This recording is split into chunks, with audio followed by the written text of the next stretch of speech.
Hey guys, നമുക്കൊരു പായസം വെച്ചാലോ? ബാ, ഫസ്റ്റ് തന്നെ ചട്ടി വെക്കാം. അപ്പോൾ ചട്ടി ചൂടായി. ഇനി നമുക്കിതിലേക്ക് ഡാൽഡ ഒഴിക്കാം. ഇവിടെ ആർക്കും നെയ്യ് ഇഷ്ടമില്ലാത്തതുകൊണ്ടാണ് നമ്മൾ ഡാൽഡയിൽ നമ്മുടെ ചെറുപയർ വറക്കാൻ പോകുന്നത്. അപ്പോൾ എണ്ണ ചൂടായി. ഇനി നമുക്ക് ചെറുപയർ പരിപ്പ് ഇതിൻ്റെ അകത്തോട്ട് ഇടാം.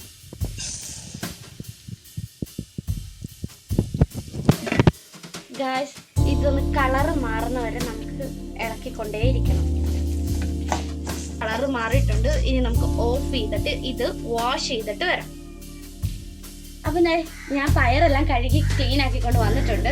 അപ്പോൾ ഗ്യാസിൽ നമ്മൾ ഒരു തേങ്ങയുടെ 2ാം പാല് പിഴിഞ്ഞ് എടുത്തു വെച്ചിട്ടുണ്ട്. ഇനി ഇതിൻ്റെ അകത്തോട്ട് നമുക്ക് ഈ ചെറുപയർ ഇടാം.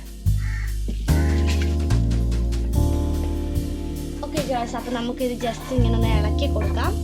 നമുക്ക് കുക്കർ അടച്ച് വെച്ച് ഒന്ന് 3-4 വിസിലടുപ്പിക്കാൻ കഴിയും. അപ്പോൾ കുക്കർ ഇവിടെ നിന്ന് വിസിലടിക്കുന്ന നേരം കൊണ്ട് നമുക്ക് ബാക്കിയുള്ള സാധനങ്ങളൊക്കെ വറക്കാം. ചൂടായ പാനിലേക്ക് ഡാൽഡ ഒഴിച്ചിട്ട് അത് നമുക്ക് നമ്മുടെ തേങ്ങ കൊത്ത് വറുത്ത്. അടുത്തത് നമുക്ക് റൈസിൻസ്, അതായത് ഉണക്കമുന്തിരി, കാഷ്യൂസ്. ഇനി പീനട്ട്, അതായത് കടല. അപ്പൊ നമ്മുടെ പയറെല്ലാം വെന്തു. ഇനി നമുക്ക് ഫൈനൽ സ്റ്റേജിലേക്ക് കടക്കാം. അതായത് ഈ വേവിച്ചതും വറുത്തത് എല്ലാം കൂടെ നമുക്ക് ഒരുമിച്ചിട്ട് മിക്സ് ചെയ്ത് പായസമാക്കാം. അപ്പോൾ നമ്മുടെ കടല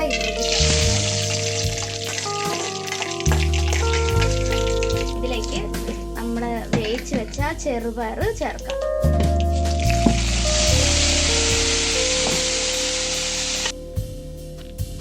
നേരത്തെ ഉരുക്കി വെച്ചിരുന്ന ശർക്കരയായിരുന്നേ, അത് നമുക്ക് ഇതിലേക്ക് ചേർക്കാം. നമ്മുടെ കറണ്ട് പോയി ഗൈസ്, നമ്മളിത് ചെയ്തുകൊണ്ടിരിക്കുന്നതിനിടയ്ക്ക് സാരമില്ല, എങ്കിലും നമുക്ക് ഇതിനകത്ത് കുറച്ച് ഏലക്കായും ചുക്കും കൂടെ ഒക്കെ ഇടാം. ഓക്കെ, ഇനിയിപ്പോൾ നമുക്ക് മധുരം ബാലൻസ് ചെയ്യാൻ കുറച്ച് ഉപ്പിടാം. ഇനി നമുക്ക് നമ്മൾ വറുത്ത് വെച്ചിട്ടുള്ള നട്ട്സും സാധനങ്ങളെല്ലാം കൂടെ ഇല്ലാത്തതിടാം. പിന്നെ നമ്മുടെ ഏറ്റവും ലാസ്റ്റത്തെ സാധനമായ 1ാം പാലാണ് ഇനി നമ്മൾ ഒഴിക്കാൻ പോകുന്നത്.